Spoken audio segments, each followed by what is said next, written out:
Shalom, Bapak Ibu Saudara. Kita teruskan studi kita kristalisasi di kitab 2 Samuel. Kali ini kita angkatkan tema mengenai Abner.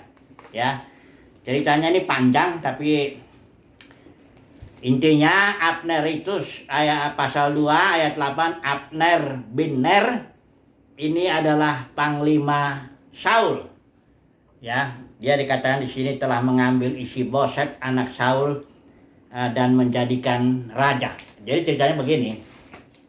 Daud ini sudah menjadi raja atas suku Yehuda secara khusus itu, ya. Di Hebron. Jadi Daud tinggal dia 7,5 tahun, ya, jadi raja. Nah, kita tahu Saul sudah mati. Jonathan, Malkisua, Abinadab, anak-anak Saul. Di sini masih ada anaknya satu, Isi-Boset, yang diangkat oleh panglima Saul yang namanya Abner. Abner ini orang pahlawan hebat lah, ya. Nah, jadi ini ceritanya ini ya sambung terus ceritanya ini bahwa Abner akhirnya dibunuh Yoab, ya. Nantilah ya kita melihat dulu. Yang penting begini Bapak Saudara, kita harus tafsirkan dulu, harus memahami dulu bagaimana nanti mengaplikasikan cerita-cerita ini dalam kehidupan kita sehari-hari maupun kehidupan kita bergereja dan sebagainya. Ya, karena cerita ini kan kejadiannya zaman Daud itu 1000 tahun kurang lebih sebelum Kristus. Jadi 3000 tahun yang lalu ini kejadiannya. Dalam konteksnya juga ini bukan bangsa Indonesia, dia ada di sana, ya. Jadi kita harus baik-baik dulu, ya, melihat. Saya tidak bosan-bosan mengulang karena begini, banyak orang ngomong prinsip konteks tapi nyatanya dia tidak memperhatikan konteks. Dia comot aja cerita itu, terapkan langsung di sini, ya. Nah, ini yang repot gini kalau begini, ya. Karena ini konteks di sini, ini pengertiannya konteks perjanjian, ya. Karena perjanjian lama itu hanyalah simbol, ya. Hukum-hukumnya juga bayangan, ya, atau nubuat, atau cerita-cerita lain seperti itu yang kalau diterapkan ke sini dalam konteks perjanjian baru, itu kalau 2:17 jelas kasih prinsipnya. Semua itu hanya bayangan, baik hari raya, hukum-hukum perpuluhan, buah suluk, semuanya itu di sini realitanya atau wujudnya itu Kristus. Nah, jadi kalau kita mau termasuk cerita-cerita nanti Abner misalnya. Siapa Abner ini? Ada loh Abner dalam dunia kekristenan saat ini di sini, ya, dengan motivasinya, ya, dengan kekuatannya, dengan sebagainya. Nanti kita lihat, ya, cerita. Jadi yang penting sekarang prinsip penafsiran kita atas cerita-cerita ini semua itu harus nanti dengan tepat, ya. Beginilah. Ini kan cerita tentang kerajaan ini, kerajaan Daud, ya, yang Abner pun tahu bahwa Daud sudah Tuhan sudah berfirman kepada Daud bahwa melalui Daudlah Tuhan akan membangun suatu kerajaan, ya, yang akan membebaskan Israel dari semua musuh-musuhnya. Itu kan kalimat ini kalau diterapkan dalam konteks sekarang apa? Kita tidak membangun kerajaan Daud, itu kerajaan Israel di sana. Kita di sini konteksnya kerajaan Mesias, ya. Jadi kita harus tahu jelas apa hubungan antara kerajaan Daud dan kerajaan Mesias. Karena kita ini menjadi umat pilihan Tuhan atau umat Tuhan, katakanlah itu, karena terkait oleh perjanjian baru yang diikat antara El Elyon dengan umat pilihan Tuhan itu di perantara Yesus. Sementara ini perjanjian lama ini antara Yahweh dengan orang Israel, bangsa Israel, ya. Enggak dengan bangsa yang lain, sama sekali, enggak ada itu. Ini hanya Yahweh dengan bangsa Israel yang diperantarai Musa. Ya, jadi ini sangat, kalau orang mentabrak masuk ke sini, ya, wah, ini yang berbahaya. Maka kita sekarang saya mau jelasin dulu apa ini. Sekali lagi, ya, ini diulang-ulang sih, tapi emang harus perlu, ya, diulang-ulang. Karena begini, saya ada pernah lihat satu kalimat, nggak tahu dari siapa itu, kebohongan katanya yang diulang-ulang, yang akhirnya dipercaya banyak orang, itu jadi dianggap kebenaran. Kebohongan, ya, dia ngomong kebohongan tapi dia ini benar, ini terus begitu diulang-ulang. Akibatnya orang percaya dan dianggap kebenaran. Nah, saya mau pakai keuntungan prinsip itulah saya mau pakai nih. Saya mau ulang-ulang terus bedanya kerajaan Daud dengan kerajaan Mesias.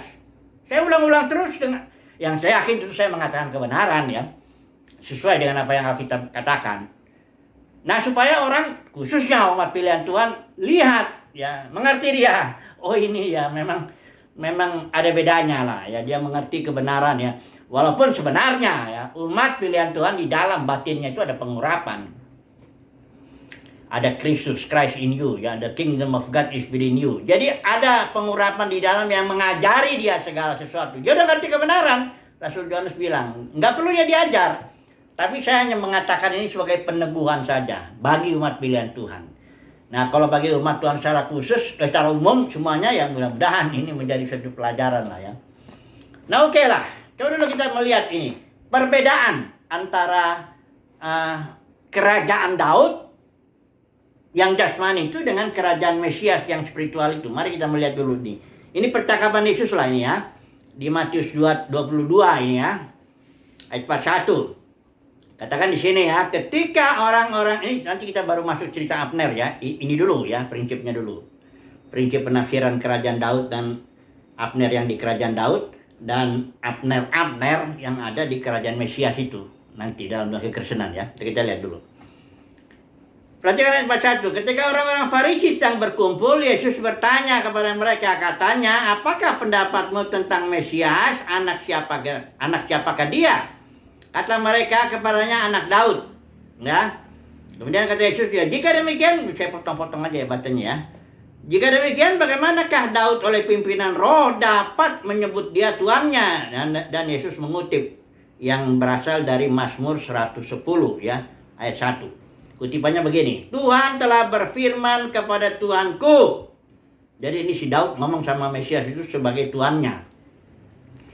Duduklah di sebelah kananku sampai musuh-musuhmu kutaruh di bawah kakimu. Ayat 45, ini pernyataan Yesus kepada orang Farisi. Dibilangin. Jadi jika Daud menyebut dia tuannya, bagaimana mungkin ia anaknya pula? Nah, ini ayat 46 yang penting berarti ini. Tidak ada seorang pun yang dapat menjawabnya. Menjawab Yesus. Orang Farisi nggak bisa jawab itu.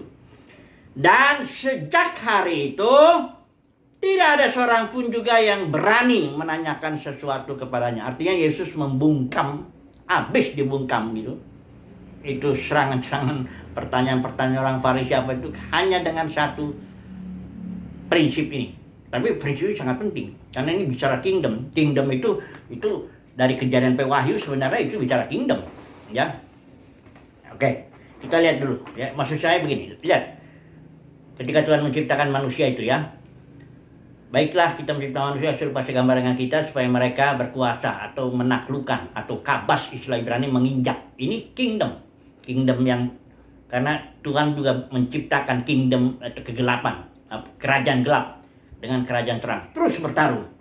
Yerusalem itu juga turun, itu kingdom juga ya. Itu pemerintahan, kota itu simbol daripada pemerintahan. Oke lah, pendeknya dari Kejadian sampai Wahyu, Alkitab bicara tentang kerajaan. Atau lebih tepat kalimatnya begini. Dari Kejadian sampai Wahyu, Alkitab itu berbicara bagaimana Bapa di sorga berencana menegakkan kerajaannya di bumi melalui anaknya itu, Yesus Kristus. Ini kerajaan anaknya, ini kerajaan Mesias. Nah itu ya, lihat sudah. Betapa pentingnya kingdom itu. Nah, orang Farisi nggak ngerti. Misalkan Mesias anak Daud secara jasmani. Karena kerajaan Daud itu kerajaan jasmani. Ada istananya, ada tentara jasmaninya, ada musuh-musuh jasmaninya, ada bait suci jasmaninya, semuanya sudah jasmani. Mereka nggak ngerti bahwa ini simbol. Karena hanya Kristus saja yang bisa menyingkapkan ini ya. Ini simbol ini ya. Penggenapannya itu realitanya kerajaan Mesias yang lebih tinggi. Nanti kita lihat ini. Di sini kan Daud bilang kepada Mesias itu Tuhan. Kenapa dia menyebut itu? Kalau emang Mesias itu anaknya, kenapa Daud menyebut itu Tuhan? Oleh pimpinan roh, Daud sadar bahwa kerajaan Mesias itu kerajaan dalam dimensi yang lebih tinggi. Daud itu kerajaannya kerajaan simbol saja ya, yang realitanya, yang realnya, yang lebih tingginya itu kerajaan Mesias. Maka dia menyebut anak jasmani ya, itu disebutnya Tuhan. Karena kerajaan Mesias ada di dalam dimensi yang lebih tinggi, dimensi sorgawi yang nanti akan turun ke bumi. Gitu loh, Yerusalem baru turun. Makanya doa Tuhan Yesus ajarin, datanglah kerajaanmu. Maksudnya datang dari mana ke mana? Datang kerajaanmu itu dalam dimensi sorgawi, turun ke dimensi bumi sehingga bumi menjadi bumi yang baru. Ini prinsip penting sekali. Dan orang Farisi langsung bengong, artinya langsung tidak berani lagi nanya. Ya, ini saudaraku, membungkam orang Farisi tidak gampang. Ya, mereka belajar nggak kayak, ini bukan artinya gini, waktu Yesus umur 12 tahun juga bikin orang Farisi itu kagum, itu jangan dibayangkan anak sekolah minggu bikin bingung guru sekolah minggunya, bukan begitu. Karena guru sekolah minggunya yang dalam dunia kekristenan bisa jadi belum baca Alkitab dari Kejadian sampai satu kali pun, barangkali. Kalau orang Farisi yang ngajar-ngajar di sinagoga itu, yang ngajar anak-anak itu justru orang-orang yang katakan sekarang tuh ini ya, zaman Yahudi itu, pada waktu itu orang Farisi itu, untuk jadi orang Farisi, jadi ahli Taurat itu begini. Umur 0 sampai 6 itu orang tuanya ngajarin dia hukum Musa lah ya, diajarin sama orang tuanya. Kemudian umur 6 sampai sekitar 11 itu anak Yahudi itu masuk ke sinagoga. Yang ngajar itu bukan guru-guru sekolah minggu yang nggak pernah baca, nggak jelas apanya. Itu yang ngajar ahli Taurat, orang Farisi, karena mereka bilang kalau kita ngajar anak-anak ini harus benar, sebab kalau nanti salah susah nggak benerinnya. Jadi yang ngajar anak-anak tuh S3, kira-kira begitu. Terbalik ya, kalau kita di sini yang ngajar anak-anak udah terserah aja, jangan. Jadi diajar orang Yahudi umur 6 tahun sampai 11 hukum Musa, baru 5 kitab aja. Kejadian, Keluaran, 5, Bilangan, Ulangan ya. Selama berapa tahun tuh? 5 atau 6 tahun tuh. Belajar itu. Diajar oleh orang-orang S3 lah katakanlah itu. Ahli Taurat, orang Farisi. Kemudian setelah itu mereka lulus, disebut namanya son of law. Bukan anak hukum ya, kalau terima anak hukum, tapi artinya mereka udah ngerti lah hukum Musa. Karena diajar di situ, ya, di sinagoga itu. Sinagoga itu satu tempat ya, selain bait suci yang ada itu sinagoga itu hanya 10 orang Yahudi, 10 keluarga orang Yahudi selalu bikin satu sinagoga, ya. Kemudian dari umur 11 sampai 17 atau 18 baru mereka belajar Nebiim dan Ketubim. Nebiim itu kitab nabi-nabi, Ketubim itu yang surat-surat. Seluruh perjanjian lama udah dipelajari lah berarti sampai dia usia sekitar 17 atau 18 tahun. Baru kemudian mereka itu kalau orang Yahudi zaman Yesus itu langsung dinikahkan aja. Dan diajarin orang tuanya tugasnya memberikan, mengajari dia caranya mencari uang. Kalau orang tuanya bikin tenda ya diajarin sama anaknya. Kalau orang tuanya nelayan diajarin. Baru umur 17-18 itu ya menikah. Makanya Yesus 30 tahun gak nikah tuh agak aneh ya, bagi zaman itu. Jadi 17-18 yang menikah ya sudah berumah tangga. Kalau mau jadi ahli Taurat itu karena dia dulu kan nggak ada fotokopi, jadi hanya kan tukang sering nulisnya juga nggak sembarangan. Itu di satu ruangan misalnya diucapkan satu kalimat, nanti ada 10 orang kurang lebih yang nulis itu. Ahli Taurat itu nanti ditulis, baru dihitung hurufnya. Nanti cocok nggak ini hurufnya? Jadi begitu telitinya, ya. Kemudian dari antara 18 ini dia sampai barangkali sekitar 40 atau 45 tahun lah, ya. Barulah dia bisa menjadi disebut ahli Taurat. Jadi sudah bayangkan dari umur 0 katakan begitu ya, sampai umur 45 tahun. Baru itu namanya ahli Taurat, orang Farisi. Nah Yesus bikin bengong mereka dengan satu ayat ini, prinsip yang sangat penting. Banyak orang ahli Taurat, orang Farisi zaman ini juga nggak ngerti. Saya mau bilang dulu kenapa nggak ngerti. Di dalam dunia kekristenan mereka bilang denominasi itu gereja. Ini kan suatu kebodohan. Ada teolog-teolog itu ya bilang doktrinnya invisible church dan visible church. Kalau invisible itu katanya umat Tuhan yang lahir baru di seluruh dunia yang nggak kelihatan dengan mata, invisible, nggak kelihatan dengan mata jasmani. Terus yang kelihatan dengan mata jasmani mereka bilang itulah visible church. Presbyterian, Baptis, Pentakosta, atau apa semuanya. Yang jumlahnya ternyata sudah 40.000 lebih dalam dunia kekristenan saat ini. Pecahan, dan itu tambah terus. Itu bukan gereja, itu pecahannya gereja. Waduh, masa kagak ngerti? Itu makanya gila bener. Ajaran invisible church dan visible church itu amat sangat menyesatkan. Tapi karena udah sering diomongin, ditulis buku-buku, saya tunjukin, pernah saya buku itu. Louis Berkhof, ya, itu yang bikin sistematik teologi yang sangat terkenal sekali itu, orang Inggris, dia bikin itu, udah terjemahkan bahasa Indonesia. Di situ ajaran itu, invisible church dan visible church itu. Aduh, karena diulang-ulang diajarkan di sekolah teologis, akhirnya semua orang percaya umumnya. Hampir semua orang percaya bilang denominasi itu visible church. Bahkan nggak usah dibilang-bilang gitu. Denominasi, ini gereja. Gereja Bethel lah, gereja Baptis lah, gereja katanya. Dia nggak ngerti gereja itu apa. Nah, ini makanya itu gereja itu kan itu komunitas orang Kristen yang mula-mula itu dalam bentuk organisme yang akan menghadirkan atau sedang menghadirkan kemuliaan kerajaan sorga itu, kerajaan Mesias itu, menghadirkan kerajaan Mesias. Makanya doanya gereja mula-mula itu yang diajari Yesus itu, datanglah kerajaanmu, bukan doa Yabes. Doa Yabes itu orang pendeta-pendeta cinta uang itu ngajarinya doa Yabes.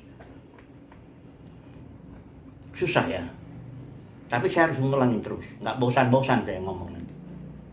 Supaya dipercaya khususnya ini untuk umat pilihan Tuhan ya. Jadi orang Farisi bengong lah, tutup mulut dia, ya tidak ngerti. Karena ini prinsip sangat penting ya tentang kingdom. Yesus juga ketika di depan Pilatus tanya, engkau apakah engkau raja? Kata Yesus, untuk itu aku datang ke dunia ini. Yesus datang untuk menyatakan dia raja dan dia mau bangun kerajaannya di bumi. Makanya doa yang susah jarangkan, kalau berdoa doanya begini, datang ya untuk apa, tapi datanglah kerajaanmu. Dari dimensi surgawi datang ke sini. Yesus kan bilang sama Pilatus juga, kerajaanku nggak dari sini, tapi akan dinyatakan di bumi ini. Nanti ya, apabila Kristus itu yang ada lebihnya menyatakan diri kelak, ya baru kita ikut di situ.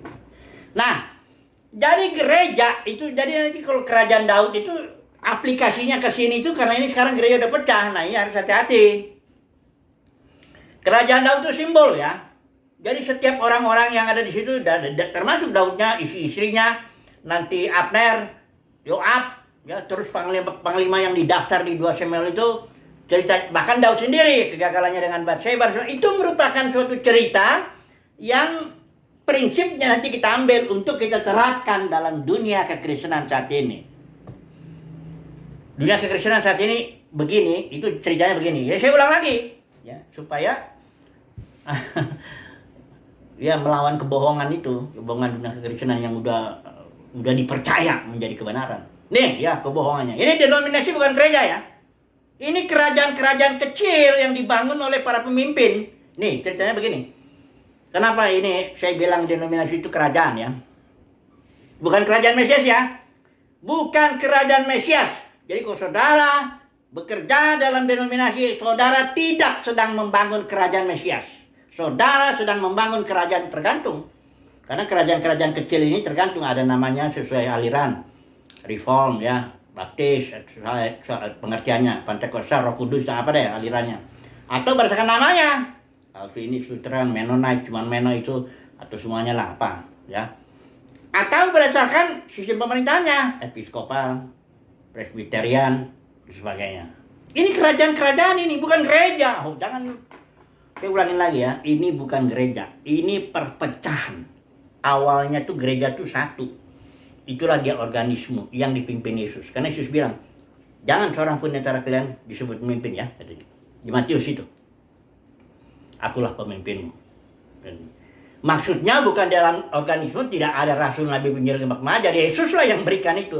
Rasul, nabi, penginjil, gembala, pengajar. Tapi mereka ini yang memperlengkapi. Umat pilihan Tuhan cuma memperlengkapi gereja. Ya, rasul itu tugasnya memperlengkapi supaya orang-orang bisa nanti kiranya gereja inilah yang membangun tubuh Kristus. Ya, dia memperlengkapi aja, bukan menarik. Nah, ini dia Kisah Rasul 20. Paulus bilang pada para penatua di Efesus. Dari antara kalian dengan ajaran palsu, tarik murid-murid kepada diri kalian. Murid-murid tadinya mengikuti pimpinan roh, ibadah dalam roh, ya. Kemudian ditarik oleh para pemimpin ini. Para pemimpin ini bangun apa? Oh, bangun kerajaan sendiri. Ya. Murid dicari yang benar, dari murid ini mengikuti pemimpin itu. Makanya orang zaman di dunia Kristen tidak malu lagi kalau ditanya, kamu gereja di mana? Reform. Siapa? Ada di situ pemimpin sebut. Kamu gereja di mana? Ini GB apa gitu. Ada pemimpinnya di situ. Itu kerajaan-kerajaan semua itu. Ya. Kenapa itu terjadi? Ya diizinkan Tuhan karena ketegaran hati umatnya. Kayak orang cerai itu kan nggak boleh dari semula. Karena orang Farisi kan bertanya, gimana Tuhan? Buktinya tuh Musa bilang boleh cerai asal kasih aja surat cerai. Nah itu kata Musa. Yesus jawabnya gimana? Dari semula nggak gitu. Dari semula tuh Tuhan ciptakan perempuan dan laki menjadi satu. Nggak gitu, ya. Tapi kenapa Musa memberikan itu? Surat cerai, asal berikan surat cerai buat cerai. Ya karena ketegaran hatimu, kata Yesus itu. Jadi itu diizinkan Tuhan karena ketegaran hatimu. Jadi denominasi ini beribu-ribu, 40.000 lebih terjadi karena diizinkan Tuhan karena ketegaran hati para pemimpin denominasinya itu. Ngotot dia para pemimpin denominasi, kami ini punya pesan sendiri, kami ada yang terus terang-terangan saya ini ditetapkan Tuhan jadi pemimpin di sini. Padahal Yesus bilang jangan seorang pun di antara kamu jadi pemimpin. Maksudnya jabatan itu loh, nggak ada jabatan-jabatan, organisme itu nggak punya jabatan. Saya baca dulu ya, ini saya jadi panjang ini supaya belum bicara Abner ini. Bicara dulu lah mengenai jabatan ya, karena banyak orang karena udah dipercaya kan kalau banyak jabatan itu, oh itu biasa itu, ya. Jabatan itu datangnya dari mana? Itu dari ajaran Nikolaus itu. Ya, misalnya jabatan gembala sidang lah, jabatan inilah itulah, itu nggak ada itu. Ya, gereja mula-mula siapa gembala sidangnya? Atau gereja-gereja zaman Paulus siapa gembala sidangnya? Gereja di Efesus, di Filipi, di mana nggak ada. Di situ hanya ada para pemimpin dalam arti overseer, ya, yang melihat dari atas fungsi aja fungsi, ya, dan juga presbuteros, orang yang udah dewasa, yang tua, yang untuk menggembalakan domba-domba ini. Nggak ada jabatan di situ. Itu hanya fungsi. Coba dulu ya. Supaya kita tahu dulu bedanya, ini organisme ini pecah menjadi ribuan, 40.000 kerajaan-kerajaan kecil. Itulah namanya denominasi. Jangan bilang ini gereja, jangan. Ini bukan gereja. Ini bukan kalau gereja itu adalah komunitas yang sedang berusaha menghadirkan kerajaan Mesias. Kalau denominasi ini sedang membangun sesuai pemimpinnya apa ya, dia memperluas diri, namanya juga kerajaan selalu ingin memperluas diri. Itu sifat dasar kerajaan memang begitu ya. Nah jadi inilah lihat organisme ini. Bagaimana caranya kita berfungsi dalam organisme ya.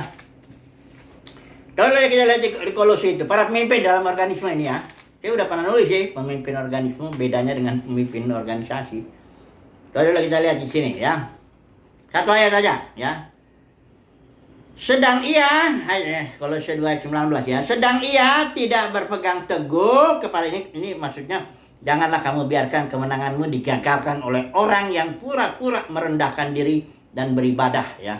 Ini sedang ia ini yang maksudnya ini orang yang pura-pura merendahkan diri dan sok-sok kelihatan beribadah kepada Tuhan. Sedang ia tidak berpegang teguh kepada kepala, dari mana seluruh tubuh yang ditunjang dan diikat menjadi satu oleh urat-urat dan sendi-sendi. Ini dia urat-urat dan sendi-sendi ini para pemimpin organisme ini. Tugasnya apa nih urat-urat dan sendi-sendi? Dikatakan di sini menunjang dan mengikat menjadi satu. Bukan menarik. Kalau menarik itu yang Kisah Rasul 20, para pemimpin denominasi itu menarik murid kepada dirinya supaya ikut mereka. Gitu loh. Bukan orangnya yang ditarik, duitnya juga dengan ajaran palsu, perpuluhan, buah sulung dan macam-macam. Itulah faktanya ya. Kalau pemimpin organisme, mereka hanya memperlengkapi, bahkan mengikat menjadi satu tubuh Kristusnya itu. Nah, akibat daripada ini, tubuh menerima pertumbuhan ilahinya. Terjemahannya ini sebenarnya kalau istilah Yunani auxano ho aksesis ho theos. Artinya mempertumbuhkan pertumbuhan Elohim. Atau istilah bahasa Inggris ini yang literal itu dibilang may increase with the increase of God. Bertumbuh dalam pertumbuhan Elohim.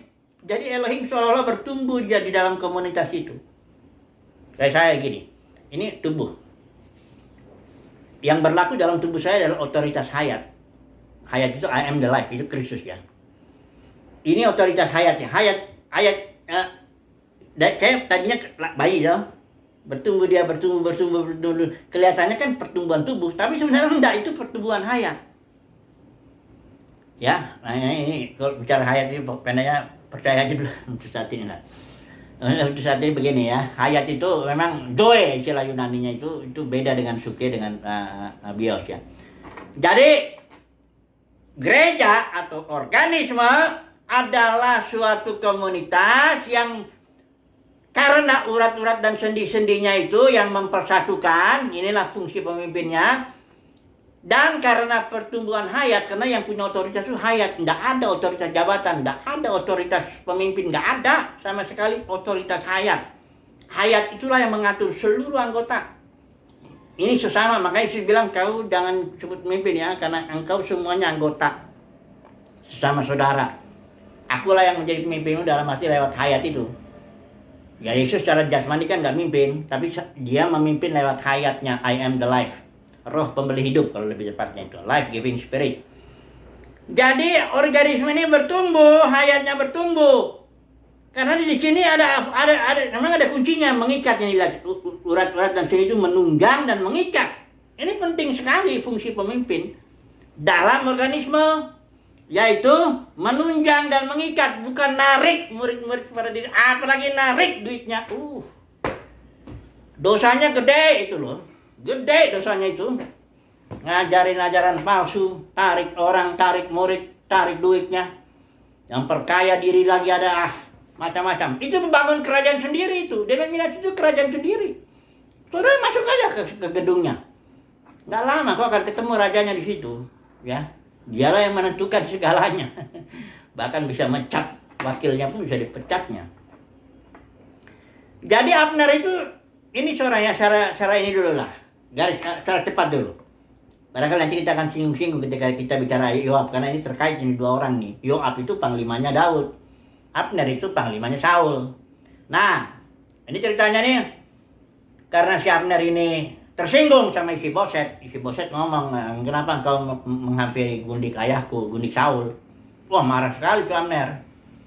Marah sekali, dia bilang sampai saat ini aku setia, ya aku nggak biarkan kau jatuh ke tangan Daud, ya. Tapi sekarang kau menuduh aku begitu, katanya. Akhirnya Abner itu datang ke Daud. Dia berjanji, dia bilang mengadakan perjanjian supaya seluruh Israel datang. Karena tadinya ikut Daud kan cuman suku Yehuda, ini termasuk Yoab. Yoab ini saudaranya Daud ini. Yoab, Abisai, Asael yang udah mati ya. Itu anaknya Zeruya. Zeruya itu saudara perempuannya Daud.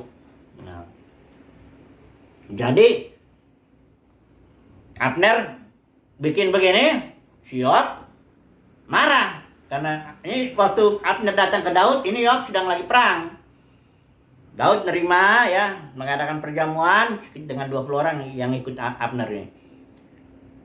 Pulanglah si Abner. Begitu Yoab pulang, dia dengar, dia langsung marah sama Daud. Ya. Kenapa kau terima Abner? Abner nggak tahu itu siapa. Ya, dalam peperangan sebelumnya, itu Abner udah membunuh si Asael. Asael itu adik yang paling kecil itu dari Yoab, Abisai, Asael. Jadi dendam ini si Yoab. Dan juga dia merasa ini saingan saya. Kalau dia nanti bangun Daud kerajaan, ini kan kayak perebutan jabatan ini. Jabatan panglima ini pasti pada kenyataannya memang Daud mencoba mengganti si Yoab ini menjadi Amasa ya. Amasa ini dibunuh lagi sama Yoab. Jadi sinyalnya ini Abner dengan Yoab ini sedang pertarungan lah. Pertarungan jabatan dari sisi Yoab, tapi dari sisi Abner ini ada suatu motivasi yang nggak benar. Dia karena sakit hati sama si Ishiboset. Dia mau bawa itu Israel kepada Daud. Jadi ya dalam kerajaan yang simbol kerajaan Daud begini, biasa itu tarung-tarung soal jabatan. Nah, kemudian si Yoab ini panggil Abner ya. Langsung dibunuh si Abner ini. Nah, apa pelajarannya? Saya mau bilang begini. Abner dalam dunia kekristenan itu, ini sebagai kesimpulan aja, saya menutup lah ya. Dan terlalu panjang dulu kita. Abner dalam dunia kekristenan ini orang-orang ini yang berusaha lah membangun kerajaan dengan cara yang nggak benar. Sakit hati sebenarnya motivasi Abner itu. Dia sakit hati. Karena dia dibilang main dengan gundik dari Saul ya. Jadi banyak orang dalam Abner dalam dunia kekristenan ini yang karena sakit hati lah, motif-motif tersinggung lah. Karena dalam dunia kekristenan itu perpecahan itu biasa itu. Tambah hari tambah perpecahan. Nggak pernah ada dua organisasi, dua kerajaan denominasi nyatu itu nggak pernah. Yang ada pecah terus ya. Jadi soal sakit hati, soal udah biasa itu, motif-motif nggak benar. Nah, Abner dalam dunia kekristenan itu banyak sekali ya, pahlawan-pahlawan yang hebat tapi dikuasai oleh sakit hati ya, pecah, bikin lagi, pecah, bikin lagi, pecah, bikin lagi, terus begitu ya. Abner yang karena motivasi ini dia coba bangun kerajaan ya, nggak bisa. Itu kalau dalam ceritanya Abnernya dibunuh, yang mati lah. Jadi kesimpulannya bagaimana? Ya udahlah, belajar bangun organisme, perlengkapi saja kalau entah karunia kita pengajaran, pengembalaan, entah penginjilan, apapun ya. Perlengkapi umat Tuhan, khususnya umat pilihan Tuhan. Jangan tarik umat pilihan Tuhan kepada diri kita. Apalagi narik uangnya, itu uang haram betul-betul itu. Perampok itu. Makanya Yesus di Yohanes 10 itu membandingkan dirinya sebagai gembala yang baik dengan perampok itu. Ada yang bilang perampoknya iblis. Enak aja. Jangan suka nyalain iblis lah. Itu konteksnya perampoknya orang Farisi, ahli Taurat. Oke lah, stop dulu lah ya. Nanti kita sambung lagi. Haleluya. Amin.